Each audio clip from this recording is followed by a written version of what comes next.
Kwa hiyo mpango mkakati wa kuzimu ni kuhakikisha anaondoa lile neno ambalo Bwana ameliachilia kwako, maana anajua kabisa akipita kule kwenye moyo akaharibu vitu vikajakaa sawa kule kwenye chemichemi za uzima, ukaanza kupata mashaka, ukaanza kupata hofu, akaanza kuandika hofu, kuingiza hofu. Tayari anajua kabisa kila anayemwendea Bwana yampasa amini, na anajua imani chanzo chake ni kusikia.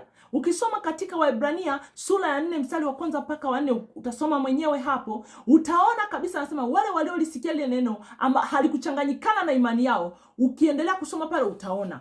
Kwa hiyo hapa cha kwanza, shetani ndio zile mbegu sasa zilikuwa zimeachiliwa. Ile mbegu ilikuwa imeanguka njiani, ikakanyagwa. Bwana Yesu Kristo asifiwe. Kwa shetani anaiba lile neno, anakuletea neno lingine la kwake. Bwana Yesu Kristo asifiwe. Anaanza kukuwekea hofu. We utavuka hapo kweli? Utapata kweli hiyo nafasi ya kazi? Utafanya 1 2 3. Anaanza kukuhubiria ndani. Anaanza kuleta mashauri yake ili aliondoe lile neno. Anaanza kutengeneza na yale mazingira ya mshtuko. Unaanza badala ya kutembea na ile sauti ya Mungu, unajikuta umetoka, umeanza kutembea na sauti ya adui. Bwana Yesu Kristo asifiwe. Kwa tufunguke ufahamu kwa jina la Yesu Kristo, tupate kuelewa kile ambacho Mungu anatuambia Yesu Kristo aliye hai.